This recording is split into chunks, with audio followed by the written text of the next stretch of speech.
pour moi, c'est bon en fait. Ça, il passe derrière. Super, super, super. Le plus important, c'est vraiment de rentrer après. Puis il y a Yvon, maximum.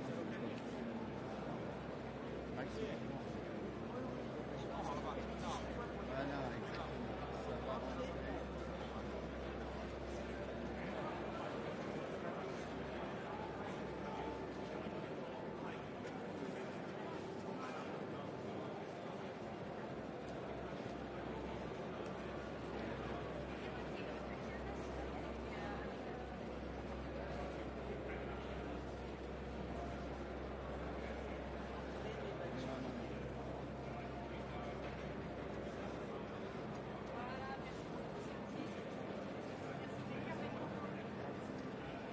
Je préfère te prévenir parce que.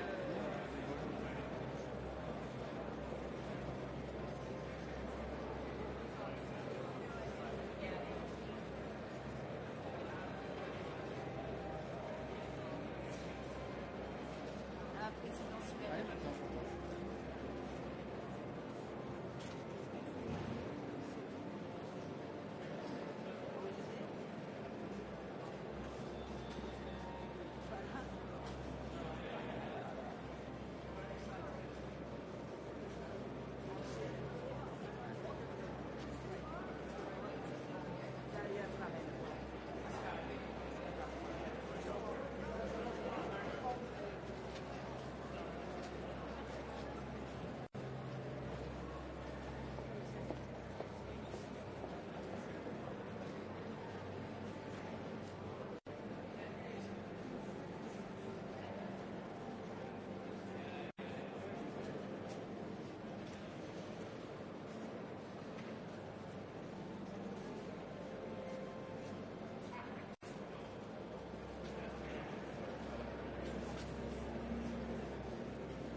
Allez, trouvez votre place.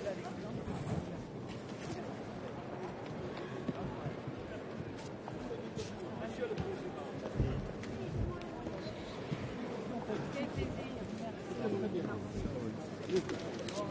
Bien.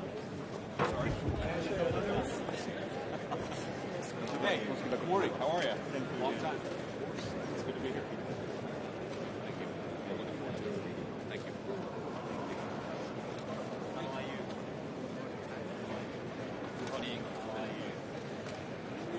Comment vas-tu? Bienvenue à Paris. C'est la première fois. Mais c'est vrai. Merci encore. Thank you again for you. Yes. Very excited. Good morning again. Luc, tu vas bien? Thank you. Merci encore à toi.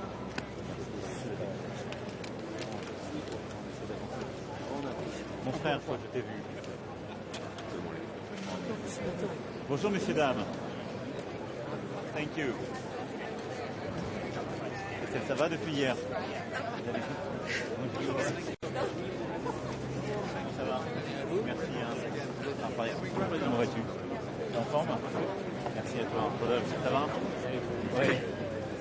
On avance. Oui. Et eu là. On va le convaincre. Toi, je t'ai vu. Toi, je ne t'ai pas vu encore. Tu vas bien de venir? Non, merci à toi. Bonjour, monsieur le président. Comment allez-vous? It's okay, it's okay. Non, merci.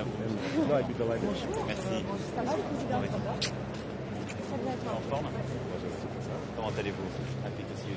Bonjour, monsieur le président. How are you? Très bien. And good thing. Fine. Non, c'est Gilbert, comment vas-tu?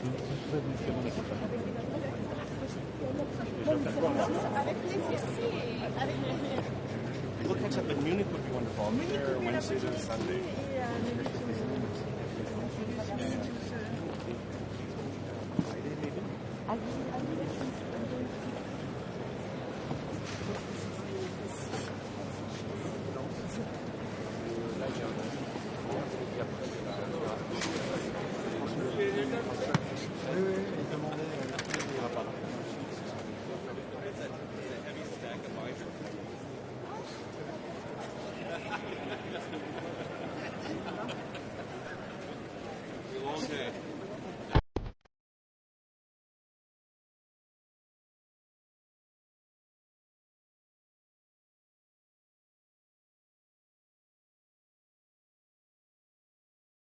Welcome to the AI Action Summit.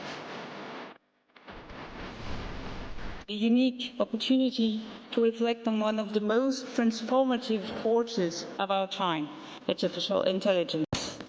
So much opportunity for us but instead of believing that AI is here to replace us, let's work on AI that can help to augment and empower us. A broad revolution with impacts on societies in plural as a whole, that we need to think through what these transformations mean.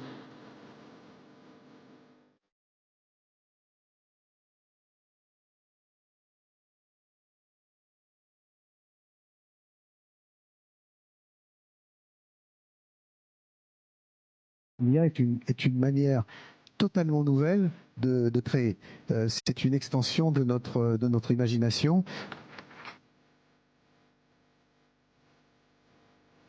We need to work in partnership with all of you, companies, researchers, scientists.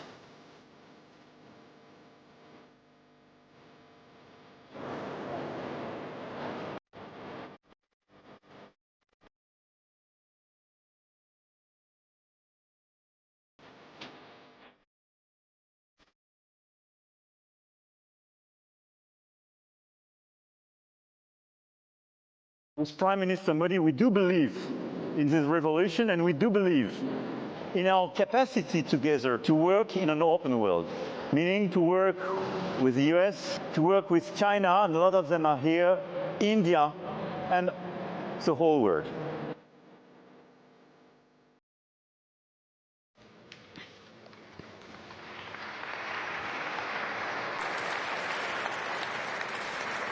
Bien, mesdames, messieurs les chefs d'État et de gouvernement, mesdames, messieurs les directrices, directeurs généraux d'organisations internationales, monsieur le secrétaire général, madame la présidente de la Commission européenne, monsieur le vice-président, monsieur le vice-premier ministre, mesdames et messieurs en vos grades et qualités, chers amis, juste un mot pour vous dire combien nous sommes heureux de vous accueillir ici. Alors, hier, beaucoup d'entre vous ont pu toute la journée échanger dans ce grand palais que nous venons de restaurer et qui a été créé pour l'exposition universelle de 1900 et était en quelque sorte cette France confiante dans le progrès, la science et cette aventure extraordinaire.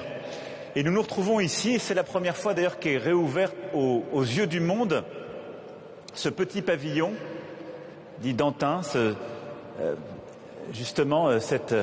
ce palais qui a été fait pour l'exposition universelle de 1937.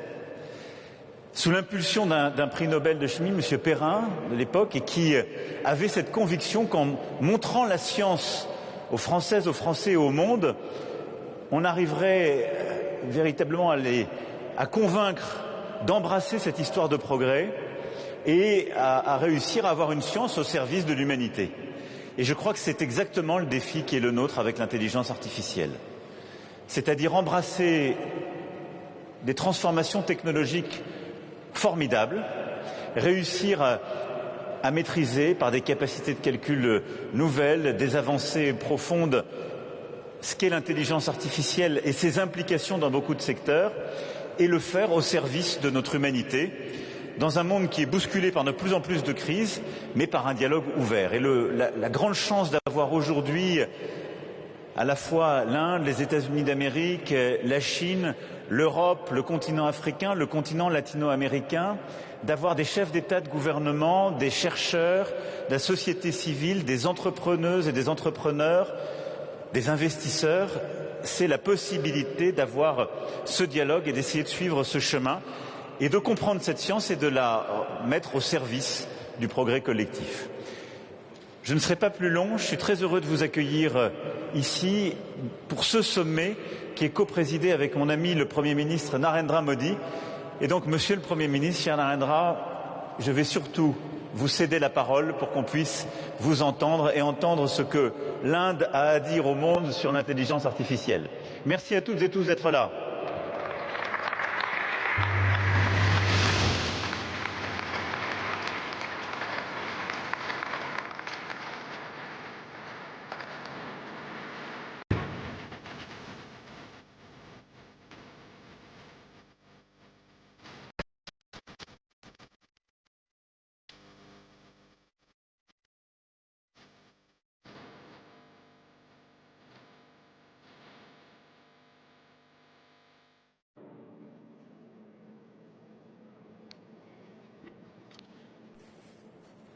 Excellencies, friends, let me begin with a simple experiment. If you upload your medical report to an AI app, it can explain in simple language, free of any jargon, what it means for your health. But if you ask the same app to draw an image of someone writing with their left hand, the app will most likely draw someone writing with the right hand. Because that is what the training data is dominated by. It shows that while the positive potential of AI is absolutely amazing, there are many biases that we need to think carefully about. That is why I am grateful to my friend, President Macron, for hosting this summit and for inviting me to co-chair it. Friends, AI is already reshaping our polity, our economy, our security, and even our society. AI is right in this century, but it is very different from other technology milestones in human history. AI is developing at an unprecedented scale and speed, and being adapted and deployed even faster. There is also a deep interdependence across borders. Therefore, there is a need for collective global efforts to establish governance and standards that uphold our shared values, address risks, and build trust. But governance is not just about managing risks and rivalries. It is also about promoting innovation and deploying it for the global good. So, we must think deeply and discuss openly about innovation and governance. Governance is also about ensuring access to all, especially in the global south. It is where the capabilities are most lacking, be it compute, power, talent, data, or the financial resources. Friends, AI can help transform millions of lives by improving health, education, agriculture, and so much more. It can help create a world in which the journey to sustainable development goals becomes easier and faster. To do this, we must pull together resources and talent. We must develop open source systems that enhance trust and transparency. We must build quality data sets free from biases. We must democratize technology and create people-centric applications. We must address concerns related to cybersecurity, disinformation, and deepfakes. And we must also ensure that technology is rooted in local ecosystems for it to be effective and useful. Friend, loss of jobs is AI's most feared disruption. But history has shown that work does not disappear due to technology. Its nature changes and new types of jobs are created. We need to invest in skilling and reskilling our people for an AI-driven future. Friends, there is no doubt that the high energy intensity of AI needs to be looked into. This will require green power to fuel its future. India and France have worked together for years through initiatives like the International Solar Alliance to harness the power of the sun. As we advance our partnership to AI, It is a natural progression from sustainability to innovation to shape a smarter and responsible future. At the same time, sustainable AI does not only mean using clean energy. AI models must also be efficient and sustainable in size, data needs, and resources requirements.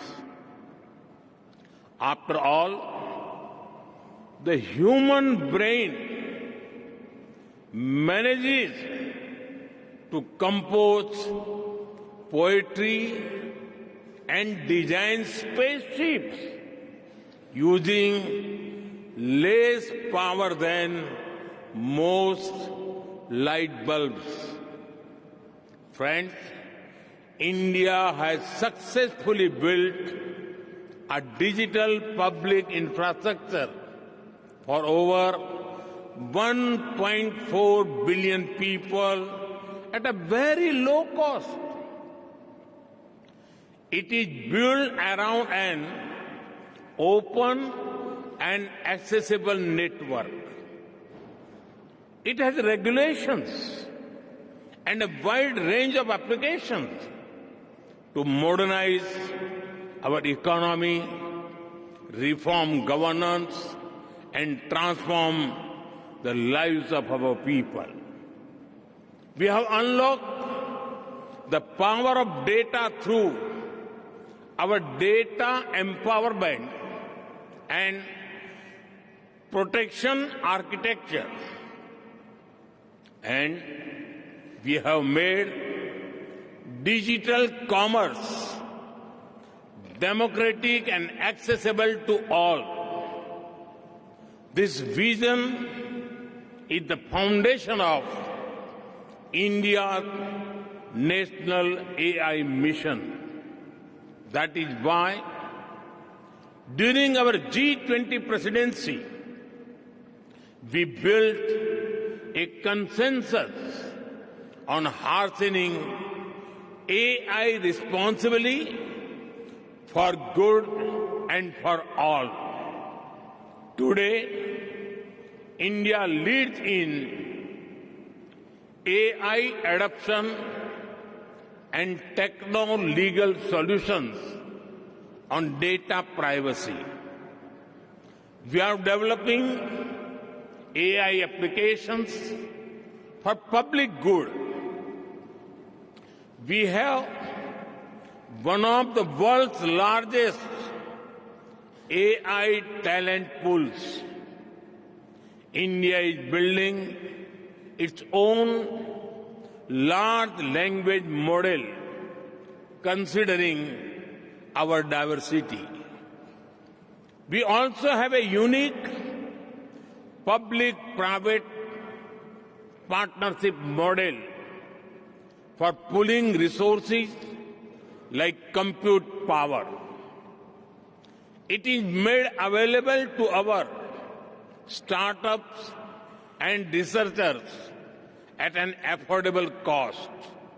And India is ready to share its experience and expertise to ensure that AI future is for good and for all.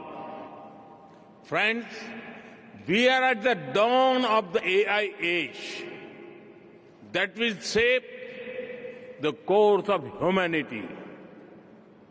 Some people worry about machines becoming superior in intelligence to humans, but no one holds the key to our collective future and shared destiny other than us humans. That sense of responsibility must guide us. Thank you.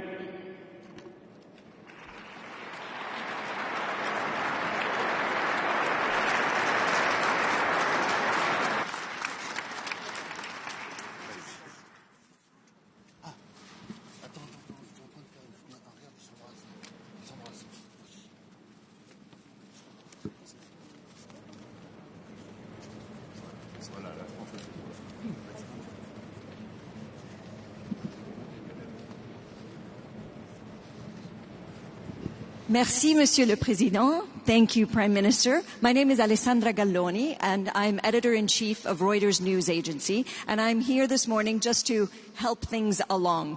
So welcome again to the closing plenary session of the AI Action Summit.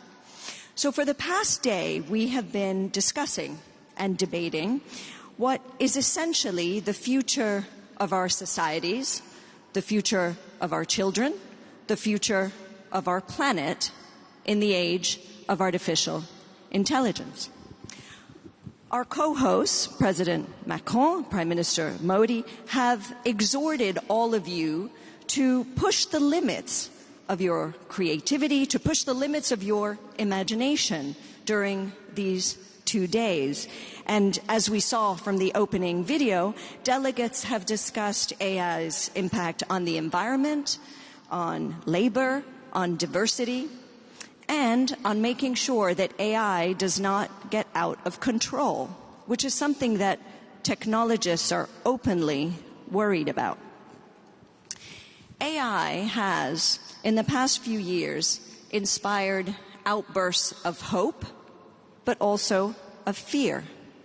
It has attracted an astounding amount of money. In fact, the prospect of another 97 billion just last night, and is setting up epic clashes in business and potentially in geopolitics as well. France and the European Union have pledged a lighter touch in regulation to help AI and investment in AI flourish. But as President Macron said last night at dinner, and I hope you don't mind my quoting you, paradise cannot mean the Wild West.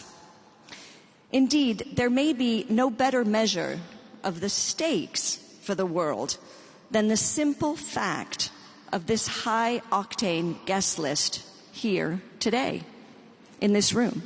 We have a large cross-section of global leaders in government, technology, finance, civil society.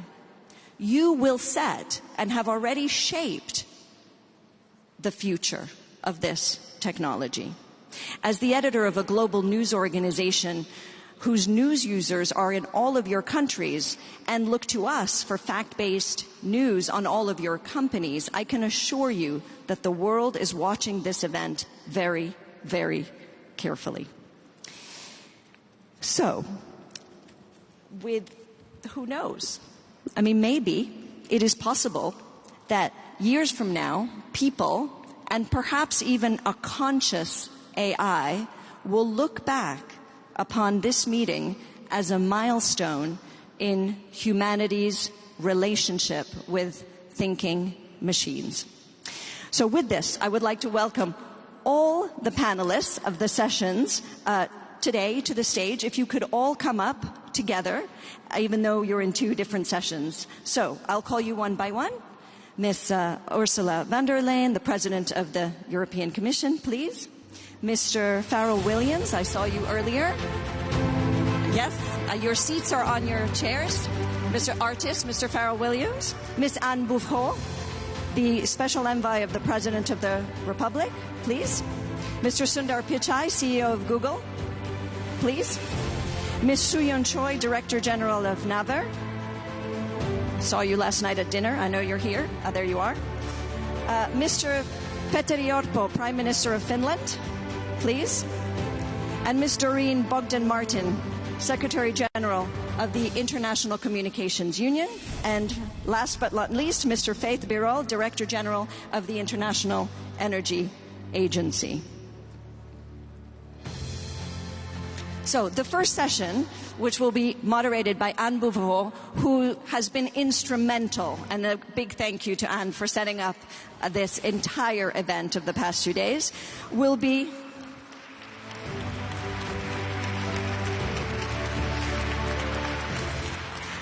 about unlocking the opportunities of AI. So with that, Anne, over to you.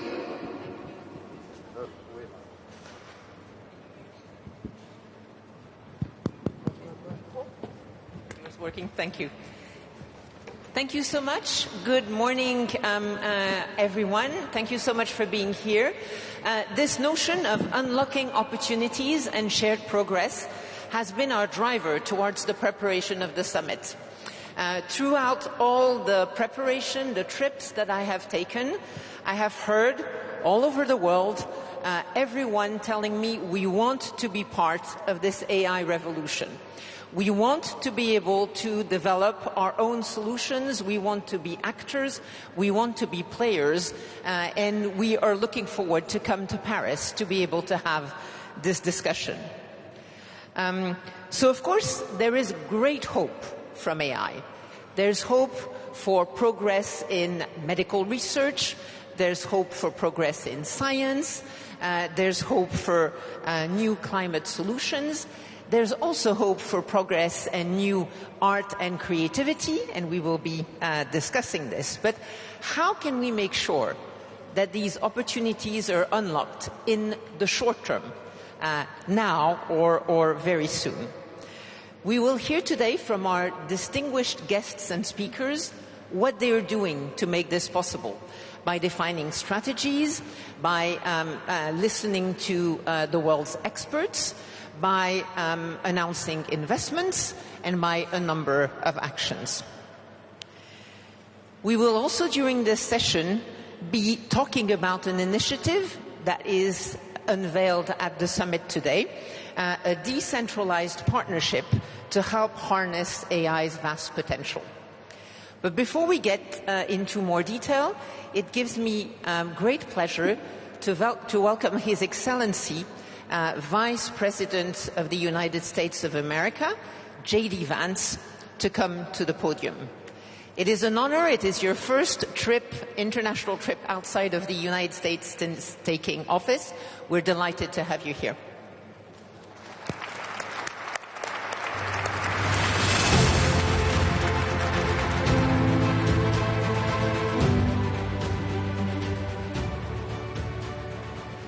The kind introduction, and I want to start by thanking President Macron for hosting the event and, of course, for the lovely dinner last night. During the dinner, President Macron looked at me and asked if I would like to speak, and I said, Mr. President, I'm here for the good company and free wine, but I have to earn my keep today. And I, of course, want to thank Prime Minister Modi for being here and for co-hosting the summit, for all of you for participating. And I'm not here this morning to talk about AI safety, which was the title of the conference a couple of years ago. I'm here to talk about AI opportunity. When conferences like this convene to discuss a cutting-edge technology, oftentimes I think our response is to be too self-conscious, too risk-averse. But never have I encountered a breakthrough in tech that so clearly calls us to do precisely the opposite. Now, our administration, the Trump administration, believes that AI will have countless revolutionary applications in economic innovation, job creation, national security, healthcare, free expression, and beyond. And to restrict its development now will not only unfairly benefit incumbents in the space, it would mean paralyzing one of the most promising technologies we have seen in generations. Now, with that in mind, I'd like to make 4 main points today. Number 1, this administration will ensure that American AI technology continues to be the gold standard worldwide, and we are the partner of choice for others, foreign countries, and certainly businesses as they expand their own use of AI. Number 2, we believe that excessive regulation of the AI sector could kill a transformative industry just as it's taking off, and will make every effort to encourage pro-growth AI policies, and I like to see that deregulatory flavor making its way into a lot of the conversations this conference. Number 3, we feel very strongly that AI must remain free from ideological bias, and that American AI will not be co-opted into a tool for authoritarian censorship. And finally, number 4, the Trump administration will maintain a pro-worker growth path for AI, so it can be a potent tool for job creation in the United States. And I appreciate Prime Minister Modi's point. AI, I really believe, will facilitate and make people more productive, it is not going to replace human beings. It will never replace human beings. And I think too many of the leaders in the AI industry, when they talk about this fear of replacing workers, I think they really miss the point. AI, we believe, is going to make us more productive, more prosperous, and more free.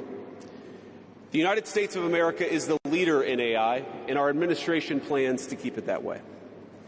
The U.S. possesses all components across the full AI stack, including advanced semiconductor design, frontier algorithms, and, of course, transformational applications.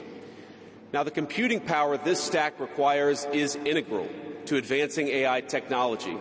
And to safeguard America's advantage, the Trump administration will ensure that the most powerful AI systems are built in the U.S.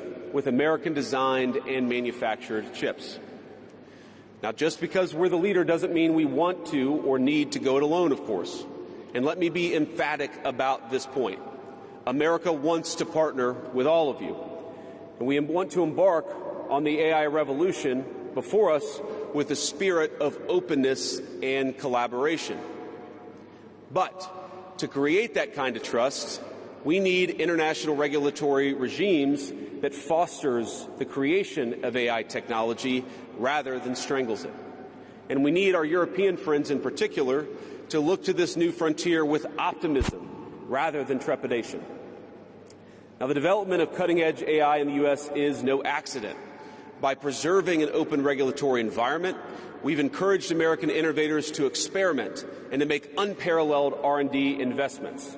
Of the $700 billion, give or take, that's estimated to be spent on AI in 2028, over half of it will likely be invested in the United States of America. Now, this administration will not be the one to snuff out the startups and the grad students producing some of the most groundbreaking applications of artificial intelligence. Instead, our laws will keep big tech, little tech, and all other developers on a level playing field. Now, with the President's recent executive order on AI, we're developing an AI action plan that avoids an overly precautionary regulatory regime while ensuring that all Americans benefit from the technology and its transformative potential. Now, we invite your countries to work with us and to follow that model if it makes sense for your nations. However, the Trump administration is troubled by reports that some foreign governments are considering tightening the screws on U.S. tech companies with international footprints.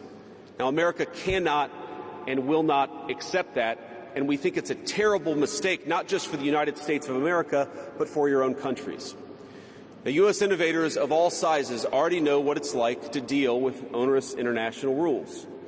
Many of our most productive tech companies are forced to deal with the EU's Digital Services Act and the massive regulations it created about taking down content and policing so-called misinformation. And of course, we want to ensure the Internet is a safe place, but it is one thing to prevent a predator from preying on a child on the Internet, and it is something quite different to prevent a grown man or woman from accessing an opinion that the government thinks is misinformation. Meanwhile, for smaller firms, navigating the GDPR means paying endless legal compliance costs or otherwise risking massive fines. Now, for some, the easiest way to avoid the dilemma has been to simply block EU users in the first place. Is this really the future that we want, ladies and gentlemen? I think the answer for all of us should be no. Now, there's no issue where we worry about more than regulation when it comes to energy. And again, I appreciated the comments of so many at the conference because they recognize that we stand now at the frontier of an AI industry that is hungry for reliable power and high-quality semiconductors. Yet too many of our friends are deindustrializing on the one hand and chasing reliable power out of their nations and off their grids with the other. The AI future is not going to be won by hand-wringing about safety. It will be won by building, from reliable power plants to the manufacturing facilities that can produce the chips of the future. Now, at a personal level, what excites me most about AI is that it is grounded in the real and the physical economy. The success of the sector isn't just a matter of smart people sitting in front of a computer screen and coding. It depends on those who work with their hands, even as robotics will change our factories. It will certainly make our healthcare providers better at treating diseases, but it will also depend on the data produced by those healthcare providers, by those doctors and nurses. I believe it will help us create and store new modes of power in the future, but right now, AI cannot take off unless the world builds the energy infrastructure to support it. Now, it's my view that tech innovation over the last 20 years has often conjured images of smart people staring at computer screens, engineering in the world of bits. But the AI economy will primarily depend on and transform the world of atoms. Now, at this moment, we face the extraordinary prospect of a new industrial revolution, one on par with the invention of the steam engine or Bessemer steel. But it will never come to pass if overregulation deters innovators from taking the risks necessary to advance the ball. Nor will it occur if we allow AI to become dominated by massive players looking to use the tech to censor or control users' thoughts. And I'd ask, if you step back a moment and ask yourself, who is most aggressively demanding that we, meaning political leaders gathered here today, do the most aggressive regulation? It is very often the people who already have an incumbent advantage in the market. And when a massive incumbent comes to us asking us for safety regulations, we ought to ask whether that safety regulation is for the benefit of our people or whether it's for the benefit of the incumbent. Now, over the last few years, we've watched as governments, businesses, and nonprofit organizations have advanced unpopular and, I believe, downright ahistorical social agendas through AI. In the U.S., we had AI image generators trying to tell us that George Washington was black or that America's doughboys in World War I were in fact women. Now, we laugh at this now, and of course it was ridiculous, but we have to remember the lessons from that ridiculous moment. And what we take from it is that the Trump administration will ensure that AI systems developed in America are free from ideological bias and never restrict our citizens' right to free speech. We can trust our people to think, to consume information, to develop their own ideas, and to debate with one another in the open marketplace of ideas. Now, we've also watched as hostile foreign adversaries have weaponized AI software to rewrite history, surveil users, and censor speech. This is hardly new, of course. As they do with other tech, some authoritarian regimes have stolen and used AI to strengthen their military, intelligence, and surveillance capabilities, capture foreign data, and create propaganda to undermine other nations' national security. I want to be clear. This administration will block such efforts, full stop. We will safeguard American AI and chip technologies from theft and misuse, work with our allies and partners to strengthen and extend these protections, and close pathways to adversaries attaining AI capabilities that threaten all of our people. And I would also remind our international friends here today that partnering with such regimes, it never pays off in the long term. From CCTV to 5G equipment, we're all familiar with cheap tech in the marketplace that's been heavily subsidized and exported by authoritarian regimes. But as I know, and I think some of us in this room have learned from experience, partnering with them means chaining your nation to an authoritarian master that seeks to infiltrate, dig in, and seize your information infrastructure. Should a deal seem too good to be true, just remember the old adage that we learned in Silicon Valley: if you aren't paying for the product, you are the product. Finally, this administration wants to be very clear about one last point. We will always center American workers in our AI policy. We refuse to view AI as a purely disruptive technology that will inevitably automate away our labor force. We believe, and we will fight for policies that ensure that AI is going to make our workers more productive, and we expect that they will reap the rewards with higher wages, better benefits, and safer and more prosperous communities. From law to medicine, manufacturing, The most immediate applications of AI almost all involve supplementing, not replacing, the work being done by Americans. Now, combined with this administration's worker-first approach to immigration, we believe that a U.S. labor force prepared to use AI to its fullest extent will instead attract the attention of businesses that have offshored some of these roles. To accomplish this, the administration will make sure that America has the best trained workforce in the world. Our schools will teach students how to manage, how to supervise, and how to interact with AI-enabled tools as they become more and more a part of our everyday lives. And as AI creates new jobs and industries, our government, businesses, and labor organizations have an obligation to work together to empower the workers, not just of the United States, but all over the country, all over the world. To that end, for all major AI policy decisions coming from the federal government, the Trump administration will guarantee American workers a seat at the table, and we're very proud of that. Now, I've taken up enough of your time, so I'd like to close with just a quick story. This is a beautiful country, President Macron, and I know that you're proud of it and should be.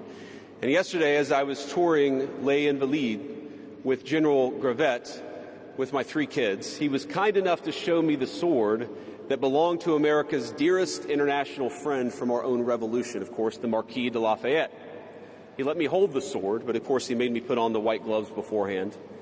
And it got me thinking of this country, France, and of course of my own country, and of the beautiful civilization that we have built together with weapons like that saber. Weapons that are dangerous in the wrong hands, but are incredible tools for liberty and prosperity in the right hands. I couldn't help but think of the conference today. If we choose the wrong approach on other things that could be conceived of as dangerous, things like AI, and choose to hold ourselves back, it will alter not only our GDP or the stock market, but the very future of the project that Lafayette and the American founders set off to create. Now, this doesn't mean, of course, that all concerns about safety go out the window, but focus matters. And we must focus now on the opportunity to catch lightning in a bottle, unleash our most brilliant innovators, and use AI to improve the well-being of our nations and their peoples. With great confidence, I can say it is an opportunity that the Trump administration will not squander. And we hope everyone convened here today feels exactly the same. Thank you, and God bless you all. Thank you. Thank you. Thank you very much for your comments.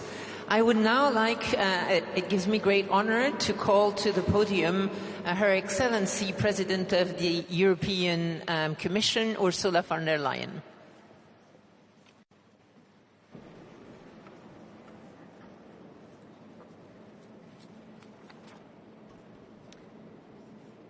Monsieur le Président, cher Emmanuel, Presidents, Your Serene Highness, Prime Ministers, Excellencies, ladies and gentlemen, this is the 3rd Summit on AI in just over 1 year.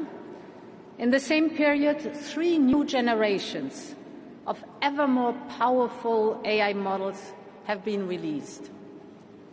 Some expect models that will approach human reasoning within a year. Now, the past summits focused on laying the groundwork for AI safety. We build a shared consensus that AI will be safe and that it will promote our values and benefit humanity. But this summit is focused on action. And that is exactly what we need right now. The time has come for us to formulate a vision of where we want AI to take us as a society and as humanity. And then we need to act and accelerate Europe in getting there. And that is what I'd like to address today, Europe's specific place in the global race on AI. We want Europe to be one of the leading AI continents. And this means embracing a way of life where AI is everywhere. You all know that AI can help us boost competitiveness, protect our security, shore up public health, make access to knowledge and information more democratic. And this is what you, the entrepreneurs, the researchers, the investors, the business leaders are showcasing here in Paris and that you are doing every single day. This is a glimpse of the AI continent we want to become. Now, too often, I hear that Europe is late to the race, while the United States or China have already gotten ahead. I disagree, because the AI race is far from being over. Truth is, we're only at the beginning. The frontier is constantly moving. Global leadership is still up for grabs. And behind the frontier lies the whole world of AI adoption. AI has only just begun to be adopted in the key sectors of our economy and for the key challenges of our times. And this should be Europe's focus. Bringing AI to industry-specific applications and harness its power for productivity and for people. And this is where Europe can truly lead the race. So Europe has everything to gain. But of course we need our own distinctive approach to artificial intelligence. Too often I have heard that we should replicate what others are doing and run after their strengths. I think that instead we should invest in what we can do best and build our own strengths here in Europe. Our own strengths are our science and technology mastery that we have given to the world. As this summit shows, there's a distinct European brand of AI. It is already driving innovation and adaptation, and it is picking up speed. So, what are the main features? First, European AI focuses on AI adoption in complex applications, using our unique industrial and manufacturing data and know-how. Second, European AI is cooperative. It brings talents together from different countries, from different sectors, from different backgrounds. It is that same spirit of our collaborative approach to science which has produced many a breakthrough and a huge pool of talent. Just think about Horizon Europe. And third, European AI embraces the power of open source. And open source can spread much faster along with proprietary systems. It is for all these reasons that the AI startup scene in Europe is booming. The number of unicorns has increased by 10 times in just a few years. So this European brand of open innovation is showing results. But now it needs to be supercharged. It needs to get a push. And this is why it's the right place to be here at this AI Action Summit. We will act in two ways. First, we want to accelerate innovation. Europe has some of the world's fastest public supercomputers. We're now putting them at the service of our best startups and our best scientists so they can forge the AI we need. They can test their model. They can train their model on our supercomputers. In just a few months, we've set up a record of 12 AI factories, and we are investing 10 billion euros in them. And this is not a promise. This is happening right now. And it is the largest public investment in AI in the world. So this will unlock over 10 times more private investment. Our goal is that every company, not only the big players, can access the computing power they need. We want AI developers to compete based on how innovative they are, not just on their access to chips or the size of their financial firepower. And now we are also bringing AI factories to the next level, to AI gigafactories, very large data and computing infrastructure for very large models. We want to replicate the success story of the CERN in Geneva.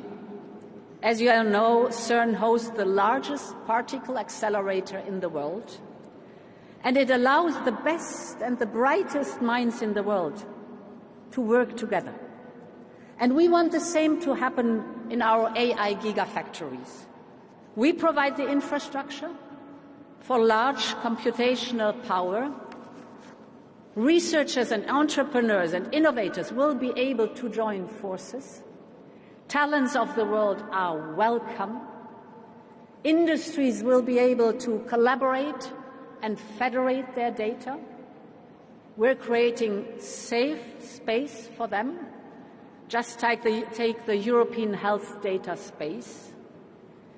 Because yes, AI needs competition, but AI also needs collaboration.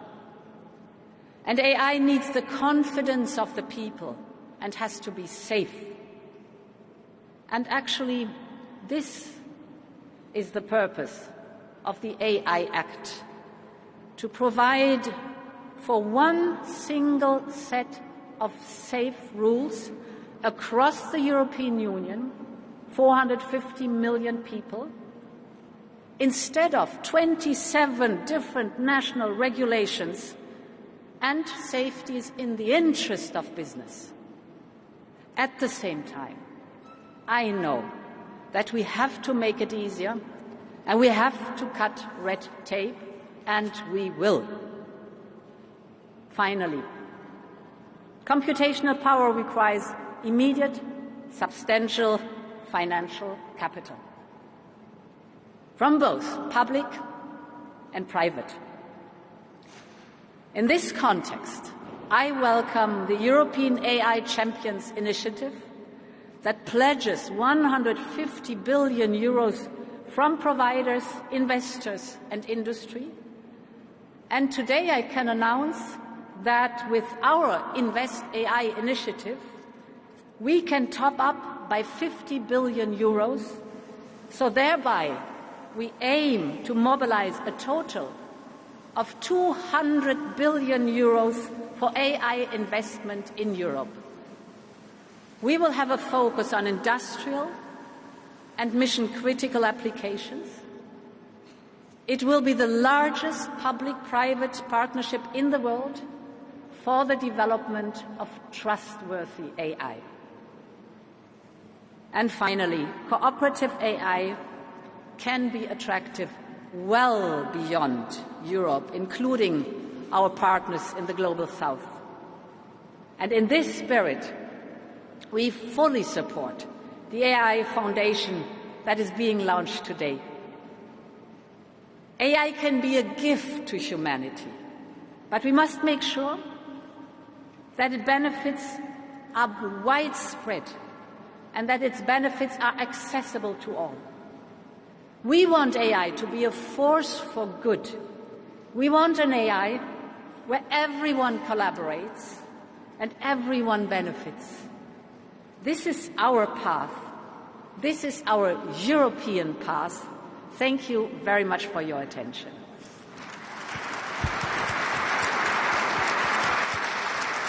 Thank you. Thank you very much, President von der Leyen, for your comments and for the announcements that you made today.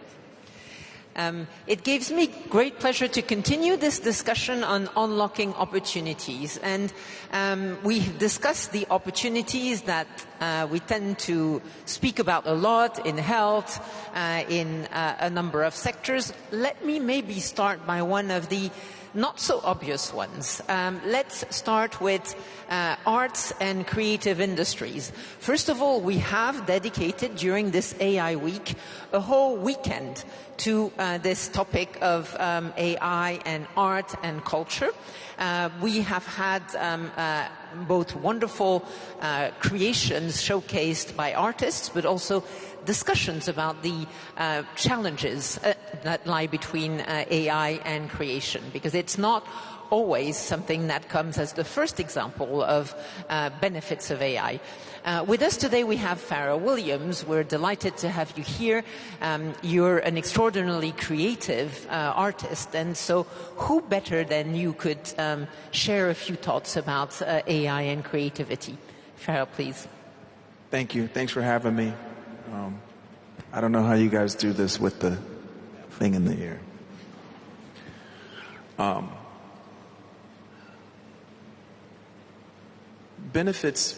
benefits for me are very different than what we often hear discussed when people reference AI. Most of the time when we hear about AI, we hear mostly fears. It's going to take our jobs, it's going to take your job, it's going to take this, it's going to take that.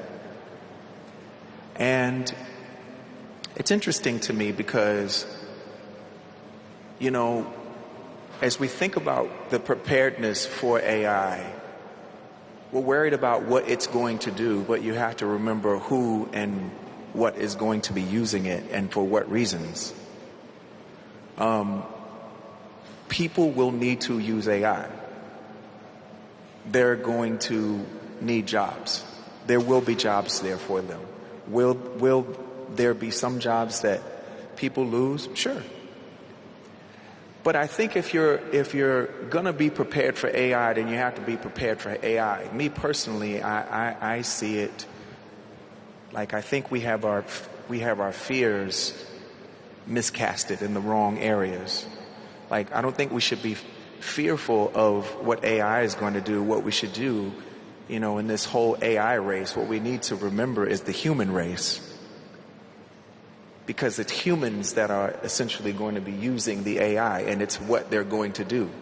You know, are they people with good conduct or bad conduct? Are they people with great ideas, inspiration, and innovation, or is it criminals? Right? I think we need to work on ourselves.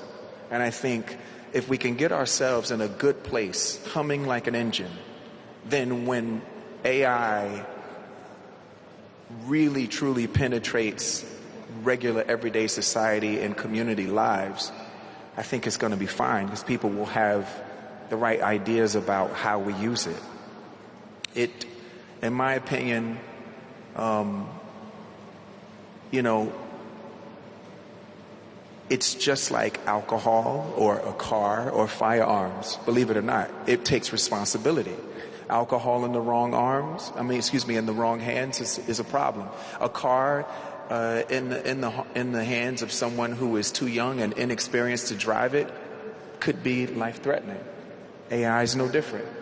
It's who's using it and what the intention is what I think we need to think about first and foremost. Do you use AI for some of to help you create, or do you just use it in daily life, or do you just not use it? Well, that's the other thing too.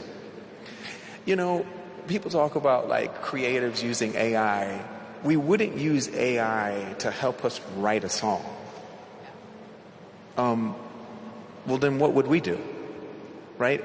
AI is much more like worker bee, minutia, are the ways that we would use it. Other people would use it in a computational way, you know, in some lab or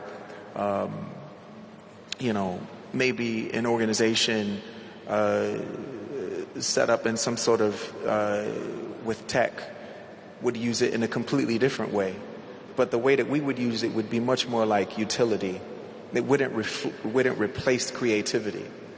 I just think that there's just too much fear around it. And, you know, there was a whole thing around the year 2000 as well. But we're fine. We survived that. Or, you know, in my country they call it libraries. Here it's called a bibliothèque. It's still there. You can go visit it. It's not replaced. It's a beautiful place to walk around in and you can research.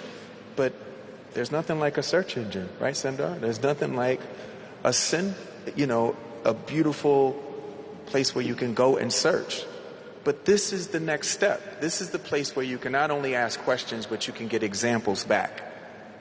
I think that's an amazing thing, and I think there's nothing to be fearful about. It's just, we just have to be prepared.